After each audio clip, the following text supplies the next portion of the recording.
Okay, we're going to get started. Good afternoon, everyone, and welcome to today's conversation about racial inequity and housing instability in Boston, past, present, and future. My name is Stephen Gray, and I'm introducing today's topic and panel as an associate professor of urban design at Harvard's Graduate School of Design and a faculty committee member of the Presidential Initiative on Harvard and the Legacy of Slavery. The Harvard and the Legacy of Slavery Initiative is a university-wide effort housed at Harvard's Radcliffe Institute and chaired by Radcliffe Dean Tomiko Brown-Nagin. This cross-disciplinary effort involves faculty from across the university focused on unpacking Harvard's connections to and relationship with slavery. And part of our effort includes convening conversations, such as the one we're having today, to examine the legacy impacts of slavery in 2021 and beyond. Today's discussion centers on the topic of housing. Millions of Americans have long struggled to pay for housing, with communities of color additionally burdened by housing discrimination and historical race-based policies such as legalized segregation, redlining, and mortgage discrimination. And in the face of the COVID-19 pandemic and subsequent economic crisis, the federal government has instituted a moratorium on evictions that is currently set to expire later this year. Despite this, the continuing public health emergency has exacerbated the national housing affordability crisis for people of color, who are more likely to have lost jobs and to have fallen behind on housing payments as a result. Today, we are very fortunate to have an exceptional panel of presenters to address these topics from a range of perspectives, scholarly, political, and practical. Tatiana Cruz is an assistant professor of American history at Lesley University and a historian of race, gender, and social movements in modern US culture. Lydia Edwards is a Boston City Councilor for District 1 and has spent her entire career as an advocate, activist, and a voice on behalf of society's most vulnerable.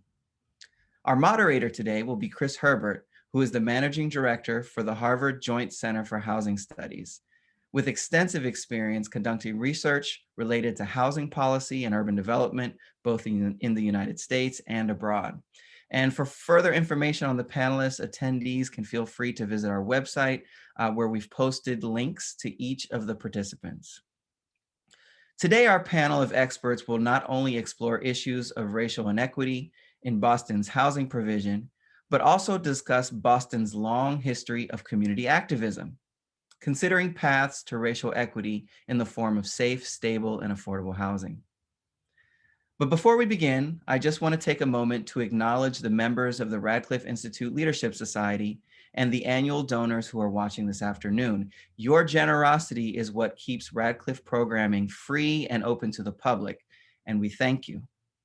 I also want to thank Kira Singleton, Executive Director of the Royal House and Slave Quarters in Medford, Massachusetts, who inspired this program and was an important contributor to its planning.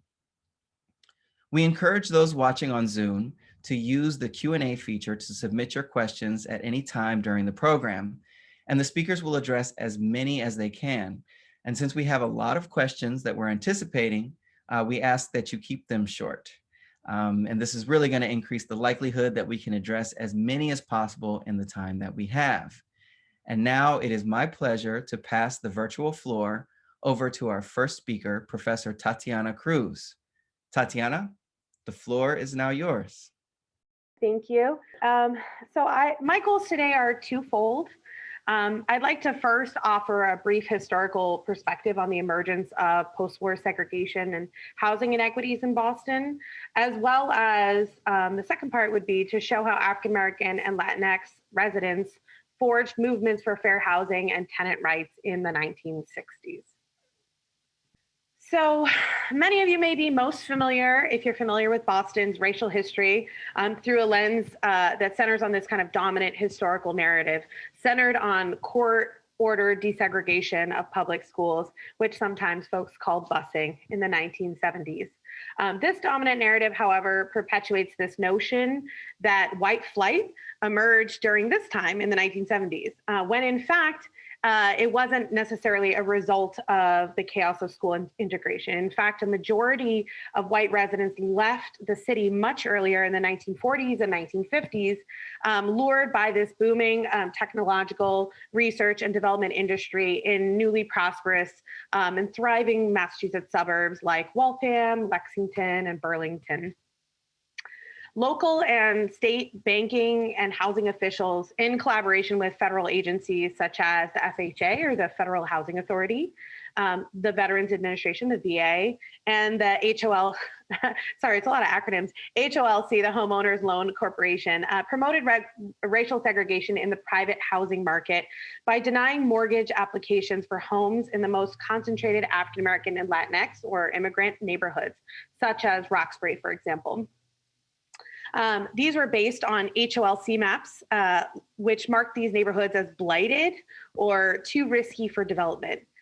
Area description forms as accompanied maps like the ones that I have here on this slide noted that the percentage of foreign-born and Black residents and flagged, quote, Negro infiltration as a major risk factor.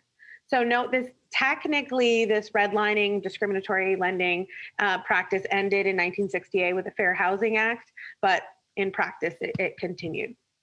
There were also racial covenants. So lacking access to mortgages, African-American and Latinx people in redline communities were vulnerable to predatory lending or contract buying, where one missed payment could cause a family to lose a house and all the money they'd invested.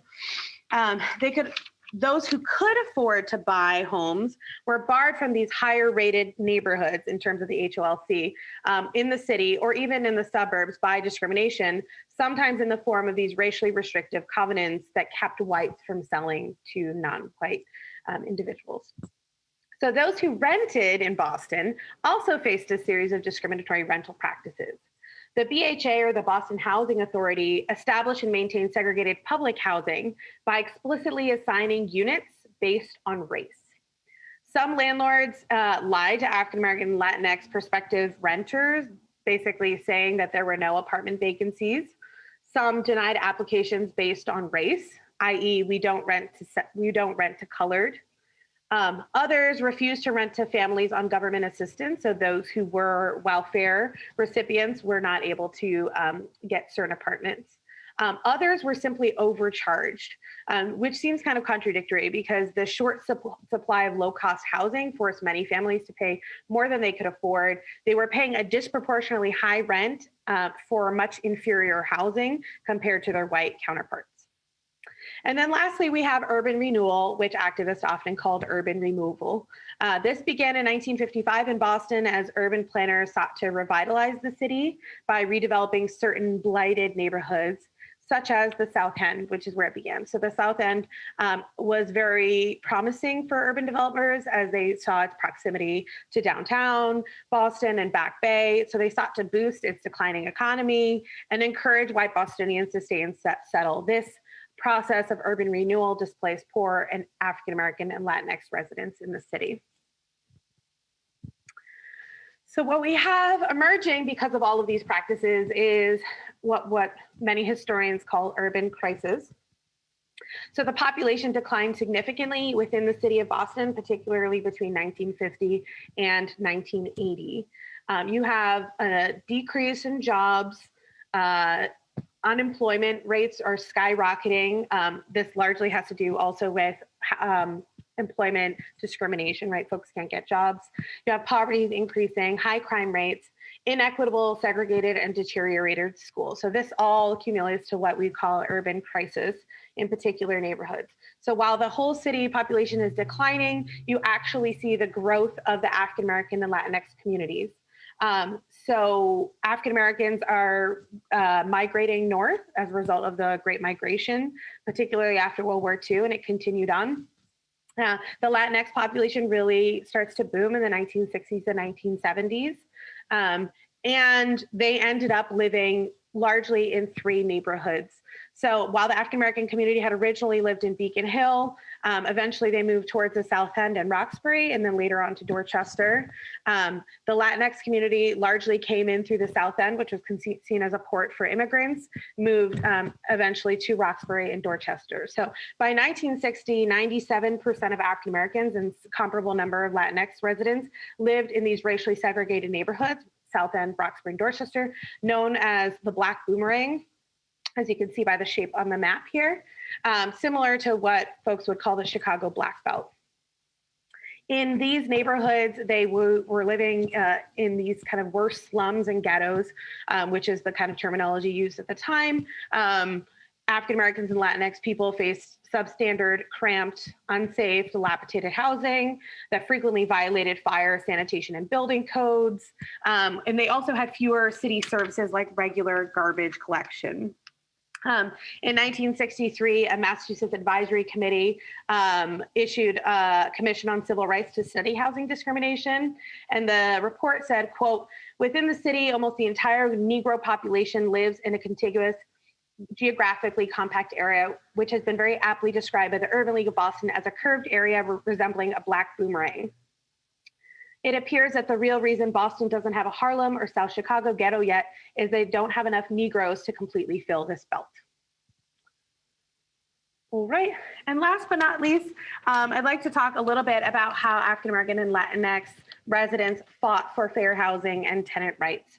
So at first, residents were really encouraged by the city's anti-poverty and social service agencies and established civil rights groups like the NAACP and CORE, the Congress on Racial Equality, to discuss their concerns with their landlords, right? That's the natural step.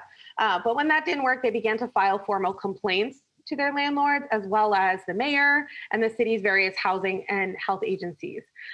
Certain groups like the Roxbury Multi-Service Center Anti-Poverty Agency actually held tours for Mayor John Collins in the 1960s, where he could tour the neighborhood of Roxbury and see for himself how folks were living. They also, residents welcomed journalists to have kind of exposés where they could photograph and write about the poor conditions of which people lived. They also held public forums. When all of these early actions proved unsuccessful, many of them established these groups, such as the South End Tenants Council, CAUSE, the Community Assembly for the United South End, and Inquilinos Boricuas en Acción, or IBA, which is the Puerto Rican Tenants in Action. These groups worked sometimes in tandem. They're very neighborhood-based, and really help support local residents to have kind of more direct action mobilization. So you have everything from 6 Black women sitting in at Mayor Collins' office to groups taking their garbage and leaving it in City Hall to show that there have been no garbage collection, picketing outside landlord homes and office. You have door-to-door campaigns. You have major rent strikes where folks withheld their rent until repairs were done. You have people squatting in homes. They were installed as activists. They were taking turns squatting in empty homes.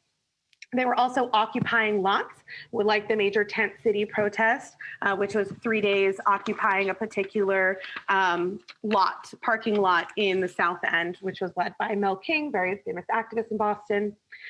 You also, lastly, have certain groups working within the established structure of Boston to take community control and have these community development corporations. So we have the Tenants Development Corporation emerge, as well as the ETC, the Emergency Tenants Council, Parcel 19. Both work with the BRA, the Boston Redevelopment Authority, to renovate properties for low-income families or to build entirely new housing complexes like Via Victoria, which still remains as a testament to Puerto Rican struggle in the South End. So that's my time here. Thank you. It's now my pleasure to pass the virtual floor to Lydia Edwards. Thank you, Tatiana. And I think my comments really pick up where you left off. What I'm going to do is focus specifically on how the legal structure, but also how certain policies within the city have not only perpetuated and continued vestiges of slavery, and I'm also want to pick up and talk about specific ways in which the Supreme Court and our own legal structure have essentially called out where points of slavery and housing interacted. To be clear, I think one of the biggest strengths that we have at the local government is in our zoning. And why is, and I focused on zoning, and we'll talk about also how the city of Boston is leading the country right now, and actually zoning reform and zoning in a pathway towards equity. I want to start us first back to the 1970s, if you will, on the Jones versus Alfred case. And that quite literally was the Supreme Court case that basically said that private acts of discrimination in housing were badges and incidences of slavery that could be prosecuted against, or that we could use the civil rights legislation under the 13th Amendment in order to ban certain private acts in housing discrimination. That's a mouthful, but it's really key when you break it down. The 13th Amendment is the only constitutional amendment that applies to private actors. And when it came to housing discrimination, one of the hardest things to get at is when it was against individuals or individual actions, not when it was necessarily the government acting. So when we had massive reform in civil rights in the 1960s with a lot of the laws discussed, it was really dealing with where federal money went. Oftentimes, federal government was actually one of the biggest perpetrators of segregations. I know Tatiana knows that, but when it came to the parts of undoing some harm, it usually was limited to public acts where public money went.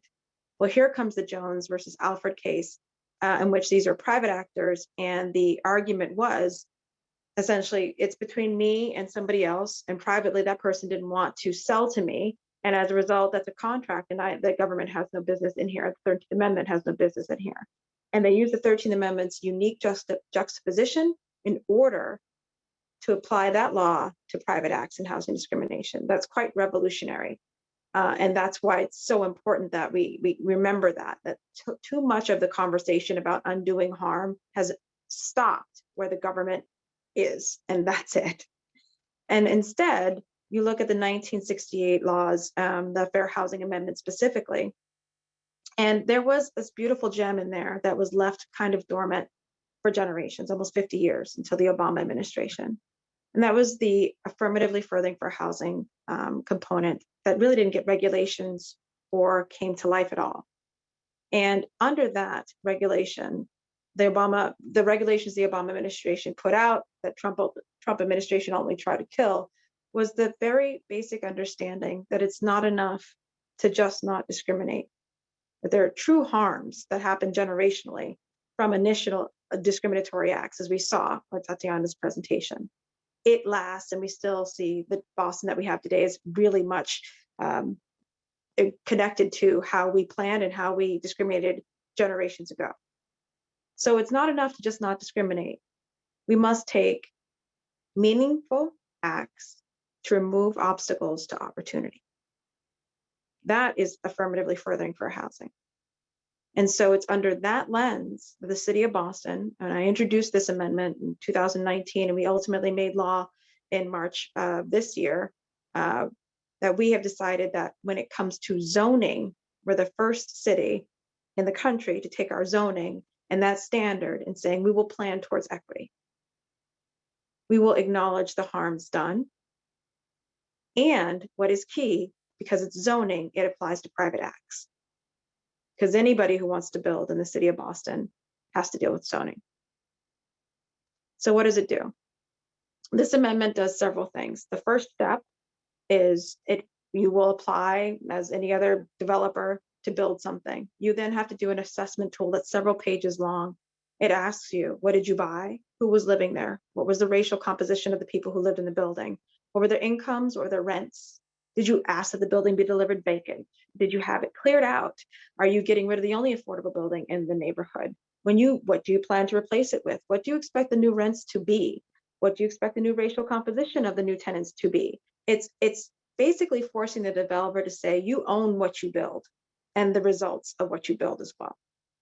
If you bought the only building that has a laundromat in the neighborhood, and in Charlestown, for example, that's an area that I represent, that was the only laundromat that they had, and we have the largest housing development in New England. When you get rid of that laundromat, some of the most poor people in New England now have to get on a bus and wash their clothes someplace else. That's a living reality. That's also an intentional decision. That's something the city could have done to stop. Those are the kinds of decisions and questions about business displacement, about small jobs displacement that we are asking developers to acknowledge that they're doing. After they have the assessment tool, then the city comes back with two tools: a historic assessment, historic exclusion assessment, literally saying you live in West Roxbury, the zoning has resulted in an area that is all single family homes that each must have an acre around it, and as a result, it's very, very white, versus another part of the city. And we just basically discuss that, and we demand that they see that. We also demand that they see the present day concerns if they're in a displacement crisis. All of these are tools and toolkits and analysis that they're required to go through. They then must respond with appropriate mitigation. And there's a whole list, and it's growing all the time, of ways in which they have to undo the harm and certainly not continue it. That could be increasing the affordability and truly making it affordable. That could be ownership opportunities. It could be setting up a land trust. It could be all of these different things, but they're listed and you need to pick some. That entire package is given to a committee. That committee will determine if your project can go forward. And that's how we do it. And it's a conversation, it's constant conversation and back and forth. And it's exciting for me to see it come to fruition. It's also exciting because every single town, as you know, I mean, anybody who will look at history, who will look at present day concerns, I don't know that there is an urban center or city that doesn't have racial segregation as part of its history, that doesn't have intentional acts of government to exclude and to cause harm, that doesn't have private actors with racial covenants, that doesn't have city planners literally zoning for certain kinds of people to be in the city and certain kinds of people to be out of the city. And so when you take it to zoning as a reparation, because zoning also did a lot of the harm, you're taking a unique kind of crux, if you will, taking that point where you will not only be dealing with private acts, but you'll be dealing it with a public way, with a moral certitude that I think most city governments and most city planners, no offense, at this moment seem to be lacking. So it is taking that whole entire moment and putting it to action and demanding that you plan for an integrated community. And unless you are planning for it, I'm at the point where I don't believe it's going to happen. You can sue after the fact as much as you want, but you're still suing in areas, for example, like the Seaport and Boston. It's the whitest, newest neighborhood we've ever built. It also has I think it's 2-to-1 ratio for 1-bedrooms and studios over family size units. So you can sue all you want, but you are telling people with families that they're not welcome. You can sue all you want, but if your affordable units are $3,000 studios, it doesn't matter. You planned it this way. You planned it to people's exclusion, and you will get that result no matter how many lawsuits are filed. So I think I'm in my original 6 minutes, or I might be over. I didn't watch the time at all. I'm sorry, but I'm going to end there. I look forward to questions and good conversation. Thanks to both of you. And Lydia, you were fine. You have plenty of time, and we'll have a chance to dig in more in the Q&A. So I have a few questions for Lydia and Tatiana, and then we will turn it over to the Q&A from the audience. Tatiana, as a historian, you must have been gratified by Councilor Edwards referencing history so much in her talking about what's happening today. You know, and I'm struck in looking at your presentation talking about the rent strikes and the tenant movements of the 70s. It's interesting, I think, in many respects today, we're seeing similar kinds of movements arise.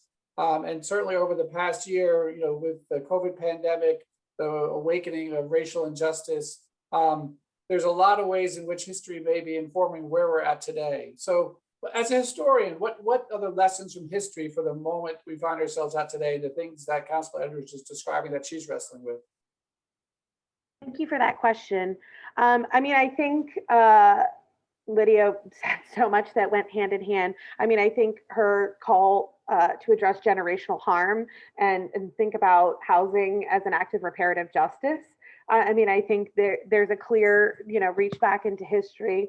I think the enormous wealth gap in Boston is a direct legacy of the inability of African Americans and Latinx people to buy homes, which, owning homes is one of the greatest drivers of wealth accumulation, right? So I think many folks might have seen that 2015 Federal Reserve Bank of Boston report, which showed the median wealth of Boston's white households was $247,500. whereas that of Black households was $8, eight singular dollars. So for me, I think we need to talk about how all of these things are all connected, right? Poverty, crime, housing, education, all of these things go hand in hand. And I think when we look at Boston and the long history of activism, we'll think about how the ways in which Boston's Black and Brown communities will continue to put pressure on local governments and leaders like Lydia Edwards, which it sounds like she's already paving the way anyways, but on other leaders that may not be as receptive to work collaboratively. I mean, I think what we really learn is that when you ask folks, it doesn't matter if they're poor working class, if they live in housing projects, that many of them want to be involved in community development. They want to work together and have community controlled institutions. And some of the most successful projects were ones that worked collaboratively. And I think Via Victoria is a good example of that. So I was just in the South End this weekend, and it's amazing that Via Victoria still exists and was a Puerto Rican project that emerged in the 1970s. So I think when we think about where we're going now, I think there's a lot of lessons to be taken from how activists work to push those things forward, and how we need to fight gentrification in the same ways now in 2021. Terrific. And Lydia, I don't know if there was a question in the chat too that relates to the kind of the organizing that's happening in the community today, and perhaps from where you sit. Do you see, how do you see the organization that's happening? And there's a question in particular, is there a way to bring together some transit communities from the universities and other kind of stakeholders with people in the community to work together? Yeah, I would say it's interesting because I started off in community organizing around workers' rights. And now I'm on the other side receiving the community organizing as a politician. And I can tell you that there's certainly been some very impactful, wonderful successes that we've seen in terms of, for example, getting the eviction moratorium at all in Massachusetts with a Republican governor, being able to get large amounts of aid coming through.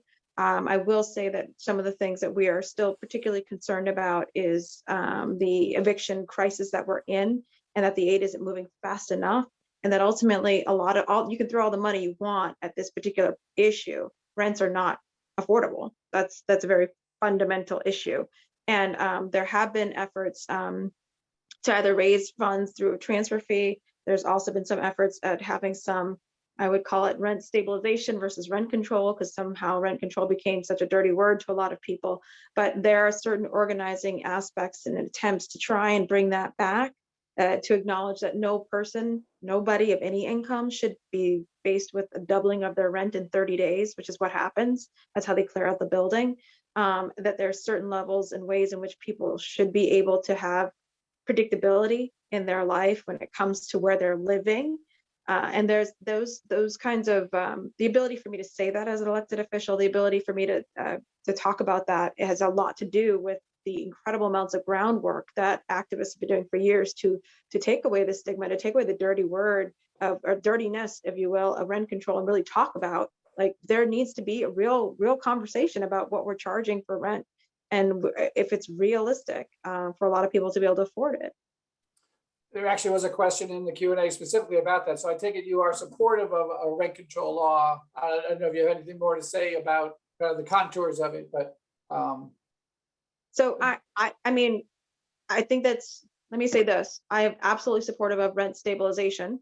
I'm absolutely supportive of rent control, especially when the government owns the property or has subsidized it in massive amounts of ways.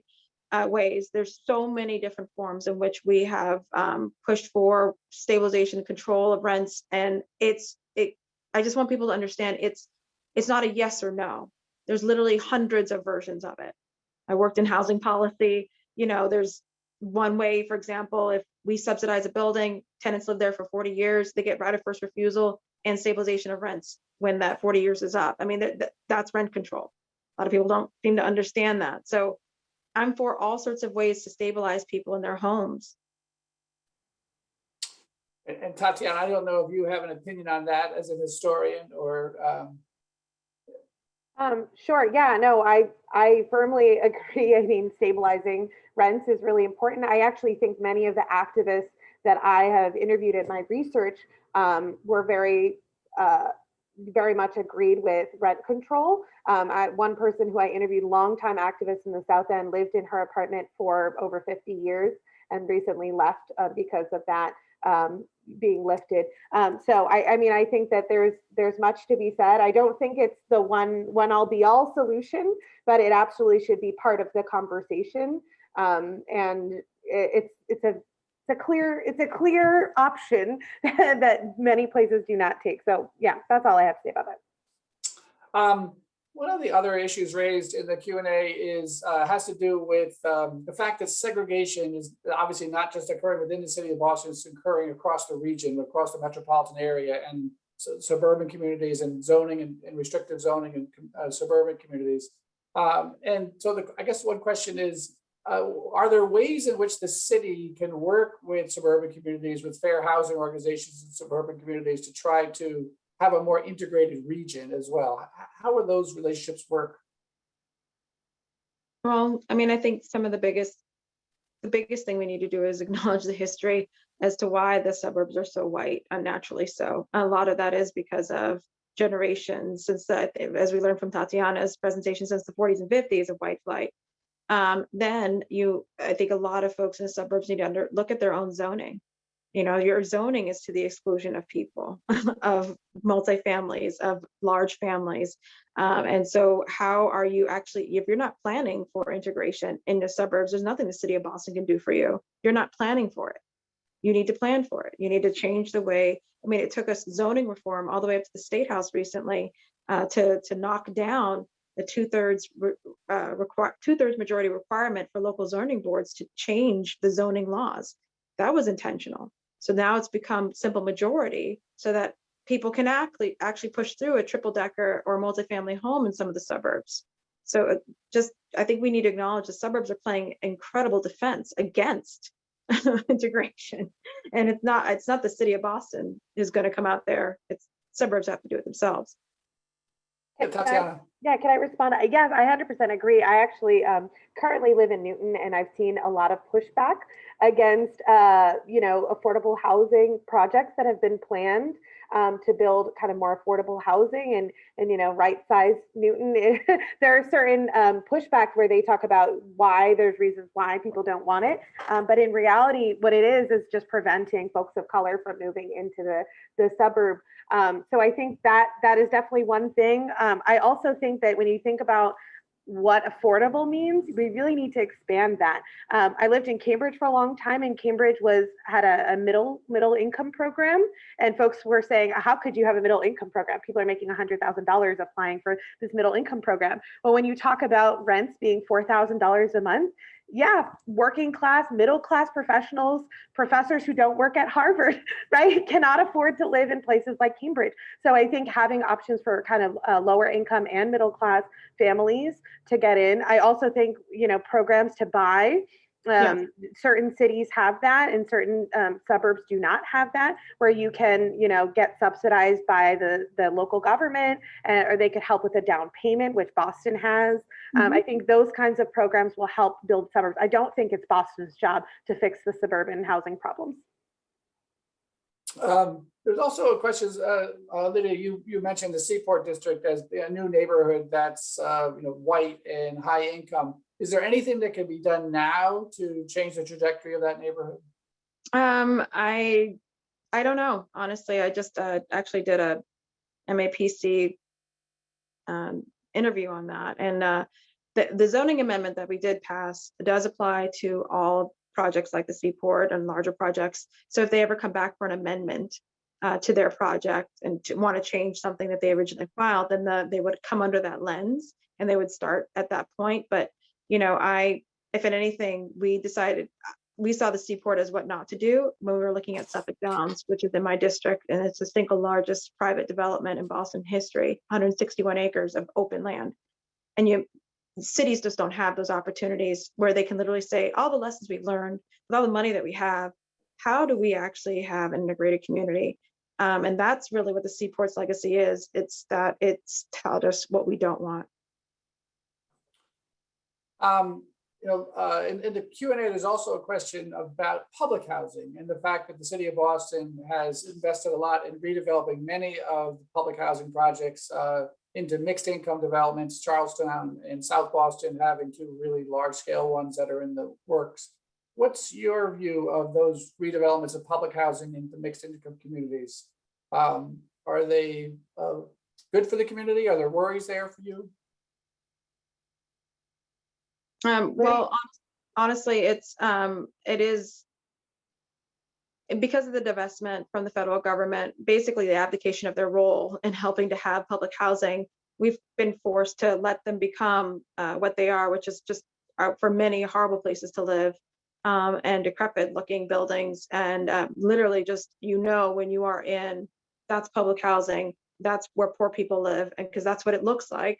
And we let it happen under both sides, with the D, with the R, whoever was controlling the administration. No one invested in housing like they needed to. And so then we have this generational concern, and we don't have the money.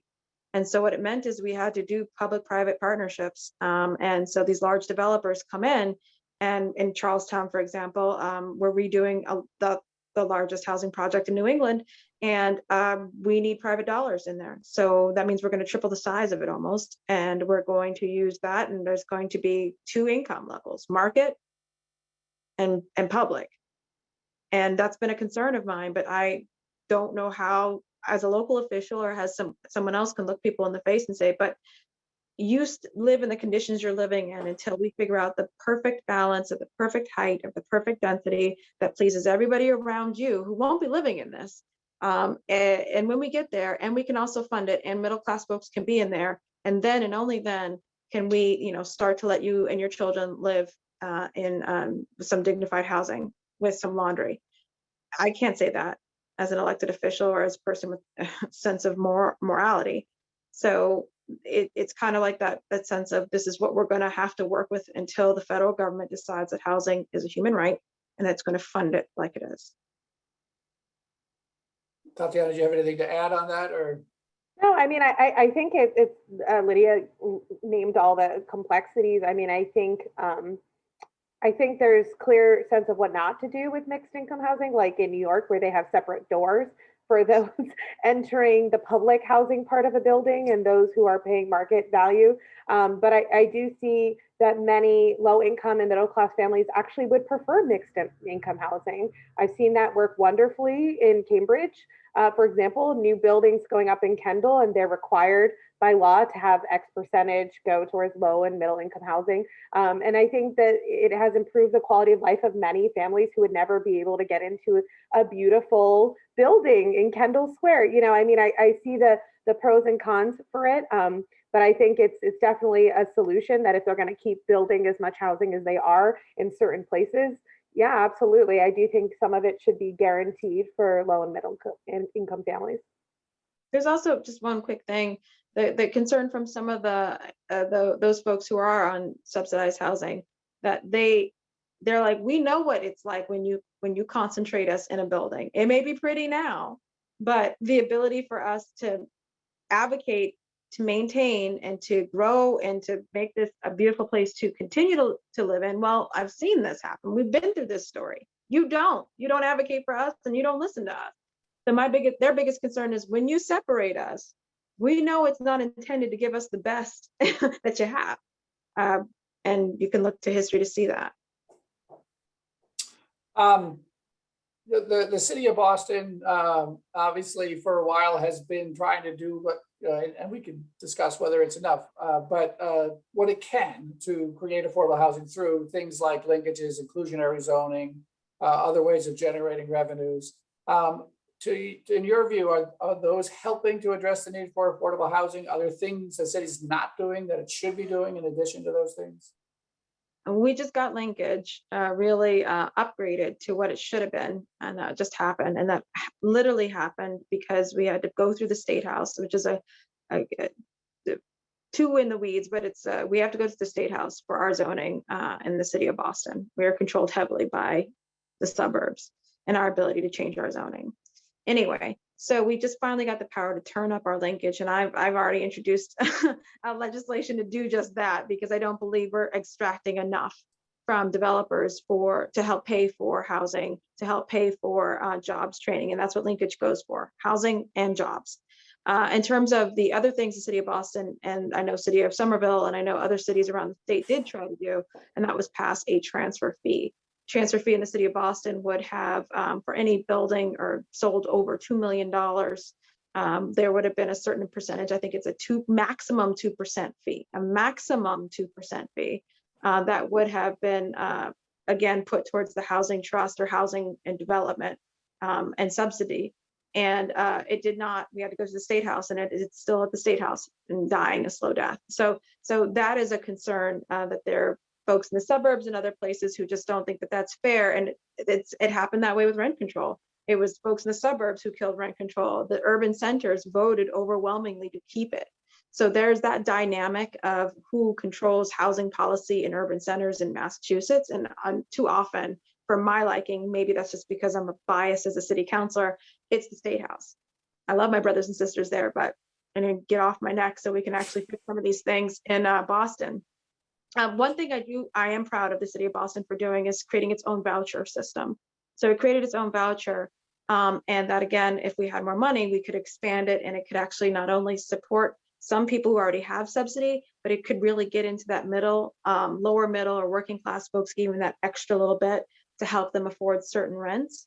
That would be huge. And because it's ours and our money, we get to define who gets it. Mixed status families, regardless of immigration status, those things are dear to me.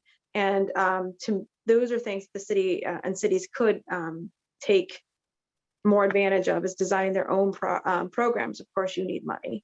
Mm-hmm.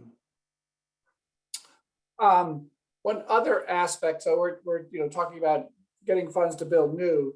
The issue about preserving existing affordable housing, obviously the displacement of folks, what Councilor Edwards, you were describing, and people buying properties, turning them over with greatly inflated rents, and there have been, I know, some efforts to help acquire affordable housing that exists to preserve it. I believe City Life has been involved in some of those efforts with the city. Are there things the city's doing that way that hold promise that perhaps could be expanded? Yeah, I mean, you can look at a couple things. There's the acquisition opportunity program, which the city is literally giving grant money or funding of, I think, almost $100,000 per unit. Let's take a triple decker, and they're giving $100,000 per unit to a nonprofit to go and purchase it, just buy it, just compete in the market. And then you keep it, but the goal is you keep it and you keep the rents low. Because we've given you these fundings to help this funding to help you purchase it. So that's the acquisition opportunity program. We're pushing for more land grants or land trusts, if you will, in the city of Boston, supporting them also acquiring additional properties, literally just competing in the market and buying up properties. Now, of course, if these programs that existed in 2008, we'd be having a whole different conversation, because man, we would have come in there and we that's what I think we saw. We saw the lost opportunity as all of the housing became ridiculously underpriced and unaffordable. And we all just watched as developers came in and said, I'll take that neighborhood and that block and those 27 units. And they just took them, held them, didn't do much with them, and then flipped them when the economy got better. So there's a lesson learned, but between the acquisition opportunity program, some trusts, and of course in East Boston, we extracted several $1 million from the developer from Suffolk Downs to set up a neighborhood trust where folks from the neighborhood will actually control where the money goes, and to help people in East Boston purchase homes or to have rent relief. So we're getting creative. We're just hoping the market, I don't want it to dip. I just want it to get to a point where when we go to compete in the market, there's actually we can compete. And Tatiana, I'm reminded, in terms of the things you were describing, again, the movements from the 70s, tenants organizing. Do you see any lessons from history in terms of what tenants can do in these kind of movements to preserve their housing today? Are there echoes there? Yeah, I absolutely have seen that. And it's very personal to me. I have a family in Brookline in affordable housing. I have family in East Boston in affordable housing, all of which fought developers and folks I think what happens is that if you can't pass it generationally for whatever reason, those are prime opportunities to turn those into market value apartments, right? So you have townhouses that at one point had a family, and then once you don't have enough people to fill the townhouse, then all of a sudden it turns into market value. So something that was going for a family for $1,000 a month is now $5,000 a month. And completely unaffordable. And what I've seen in terms of the lessons learned is folks really fighting back, organizing in the community, or kind of ad hoc task force to have these discussions, and the same kinds of community dialogues that were happening in the 60s are unfortunately still happening today. I mean, the real question is, when are we going to move beyond community conversations and pushing back, and when is there going to be more kind of structural change? But I think Lydia had addressed some of the ways in which that's doing that. So I think residents fighting to preserve their homes is one thing, but I also think I'd like to think that folks are fighting to preserve affordable housing for other people beyond their own selves. That is really the lessons learned. And when you look at the 60s and 70s, you actually see a lot of middle class activists being heavily involved in the movements, even if they weren't living in the communities themselves. You see a lot of that just kind of racial solidarity. A lot of the movements that were housing based also had to do with welfare rights, also had to do with desegregation of schools, right? It's the same activists kind of addressing all of these issues in tandem in a very intersectional, multi-layered approach. And so I think in terms of lessons learned, and I saw questions in the chat about that, is really thinking about how these impact one another. I think the current conversation on the exam schools and using zip codes to integrate the exam school. I'm going to use that word very intentionally. I think that really revealed how the city feels about, how some residents of the cities feel about, whether their children deserve to be in these exam schools or not. And it shows a direct relationship between housing and education, because students in certain zip codes were privileged versus other students, and now they can't do that for at least this year. I just want to, Councilor Edwards, you're probably not watching the Q&A, but there's a constituent in Boston who says she hadn't been exposed to you and is very proud to have you on the city council. So I think reflecting what Tatiana is saying about having people fighting for affordable housing in the city. One other question here is whether or not Boston can or is prioritizing developers that are minority owned and or from local communities. Is that an effort that's happening, Councilor Edwards? Yes, it's an effort that is happening. It is not happening anywhere near as much as it should, and it's not happening at the scale that we really should in order to really make minority contractors or women-owned businesses truly part of the building wealth in this moment. But I think I do know that there is, for example, the job training has set up GC training, so you can get your general contractor's license and you can come in there and take that course. They're also doing courses to help once you get the license, how do you now turn around and get a city contract, and how do you submit yourself, and basically, and I do know at the time when I was working at the city, there was a Spanish version of it as well, which I think is huge. So being able to train and become a contractor GC so that you are working on some of the projects, being the home repair projects they do for seniors. They literally have $10,000–$15,000 projects that are dedicated only to seniors. They'll go in there and fix your boiler, or fix your roof, or fix certain aspects of your house. And they're now using supplier diversity for a lot of those smaller contracts. It builds the person into the system. The system then repeats itself. It's pretty, they'll go back to who did a good job last time, and their rates are turned in their receipts and so on and so forth, or however it works. But it's not happening at the scale it needs to. It needs to be at least 10 times that. We were embarrassed as a city to find that of the $600 million in contracts that went out, less than 1% went to people of color and women combined, and that was frightening.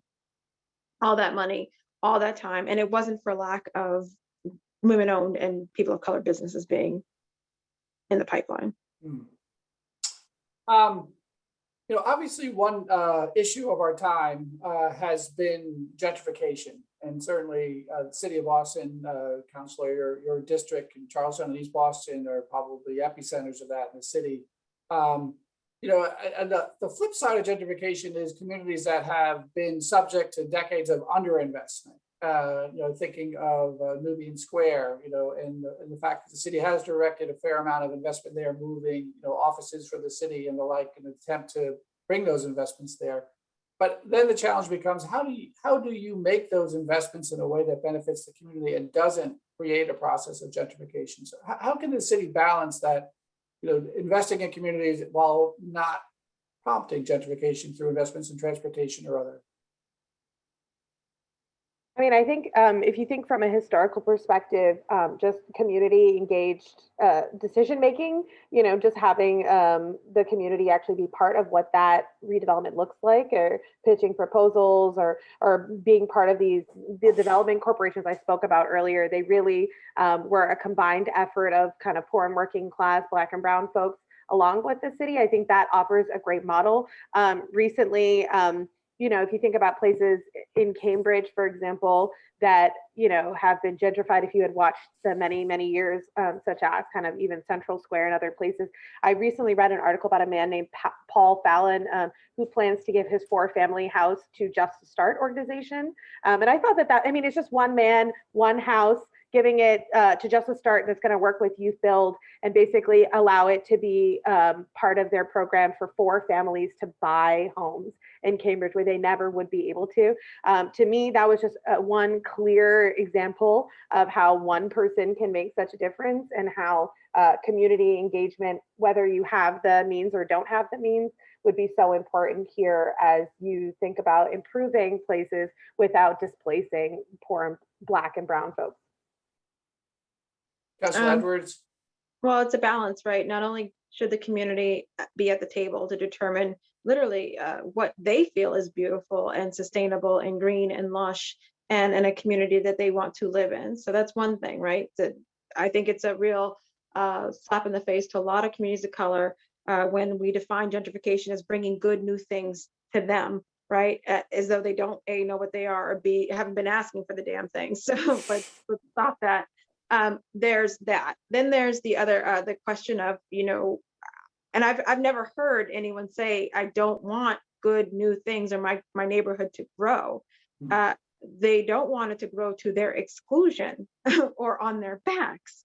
And that is the question that we have to have. I'll give an example. We got rid of Johnny's Food Mart in Charlestown and replaced it with a Whole Foods. Now, again, I told you, Charlestown has the largest housing development in New England. And yes, Whole Foods has to accept SNAP benefits. Great. So now they have Whole Foods, and you can get what? I don't know, a half a quart of yak milk at Whole Foods for your whole SNAP benefit. I mean that's my, my little dig towards Whole Foods, which I do shop at every now and then. So I'm whatever. But the fact is, again, you weren't replacing a food place with another food place that is accessible to a majority of the people.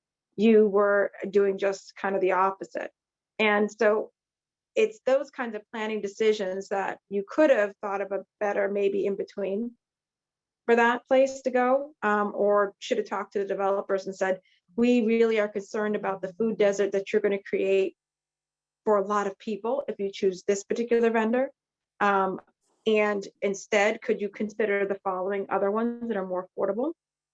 And it's that kind of conversation. I don't think anyone, if Johnny's was going to leave, we didn't want a barren hole and nothing there. You want something there, you need something there, but what goes in there, if the community is helping to define that, the entire community, then that is a balanced approach to how you can grow without gentrifying. Well, we're getting near the end. I've got time for a last question, although I might try to squeeze in a couple of lightning round ones. I got my eye on the clock, but one big question is, Councilor Edwards, you mentioned at the outset, I think the Biden administration moving to reaffirm the commitment to affirmatively furthering fair housing. The Biden administration has proposed a major infrastructure bill that includes a lot of housing a lot of money for housing. Right. I guess for both of you, do you feel any optimism at this point with the new administration and the kind of steps it's taking to put us on a better path? Should we feel optimistic for places like Boston, the communities that you care about? Tatiana, I'll let you go first, Lydia. I'm a politician, I have to be. I'm always optimistic. Obviously, if I didn't feel we couldn't do anything, I wouldn't be in politics. I wouldn't be in this job. Do I think, I think, again, throwing money, if money were the issue, the only issue in housing, then I would be, then we wouldn't have a housing problem. It's planning, it's seeing ourselves. So now you have money, what's the vision? That's the question. for any city, for any town? What's the vision? Do you actually want an integrated community? Do you? And if you don't, then all the money in the world is going to get you there. That's a great point. Tatiana? No, I mean, I think I'm optimistic to a point. I mean, I think I'm actually probably more optimistic about Councillor Edwards and folks that are a new generation of leaders leading the area. I guess I'm a local activist, so I believe in local change. But I also, you know, I am a little still disheartened as somebody who is looking for a home right now, what COVID has done to the housing market, how competitive it is, how folks, I mean, there's no way that working and middle class folks can compete with developers dropping $800,000 in cash. I mean, there's just no way that that can happen. I mean, going to see a home and it's gone within one day. I mean, so I think that there are real structural problems that need to be addressed, and I'm worried about how that was amplified throughout COVID. So I think I'm cautiously optimistic, but yeah, definitely feeling it more than ever, I think, because everyone is seeking a larger home after we spent a year at home. Right. All right, 2 lightning round questions I pulled from the Q&A too. First one is any books you'd recommend for people who are interested in this topic? Yeah, I recommend Mel King's Chain of Change. My colleague Zebulon Maletsky just came out with a book called Before Busing. Carolyn Crockett, who works for the city of Boston, A People Before Highways, and Jim Brable's A People's History of New Boston. Keep an eye out for my book coming in the next couple of years. What's it, any name yet, or? Oh, it's called Deep North Uprising. All right. And the very last question is, what advice would you have for young folks today who want to make a difference in affordable housing in Boston? What should they do to make a difference? The first thing I say to folks, young folks, especially if you're in school, turn to your school, go back there and ask them why they're late on their pilot payments. Those are payment in lieu of taxes, because your large institutions, which go up in your tuitions every year, don't pay their fair share in payment in lieu of taxes, because they're nonprofits, they're not taxed. But as they grow and their footprint, they take more city land and make it less taxable. The city doesn't get that money. The university doesn't have to pay on that land. And essentially, if they were to contribute more in terms of pilot monies to the housing crisis in Boston, that would be a huge help for us, helping people to purchase their own homes, living on campus, if that's even an option for some of you. It's not, I understand that, but understanding that you have an outsized footprint on a lot of the neighborhoods. So please turn to universities and demand that they make right.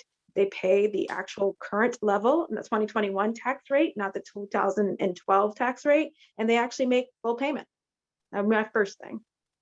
That's a very practical answer, and I would just say briefly, push for critical race and ethnic studies in schools so you can learn about the long history of inequities and be able to fully understand the history to inform your practice.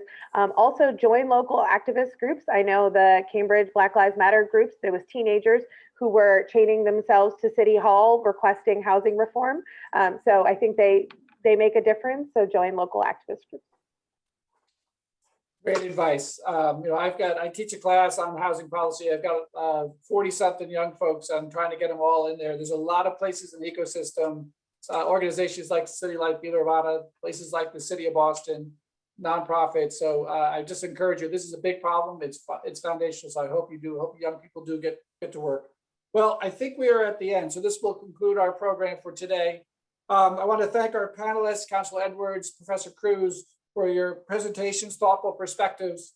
I want to thank the audience for the terrific questions that they offered to us. Today's program has been recorded and will be posted on the Radcliffe website in about a week.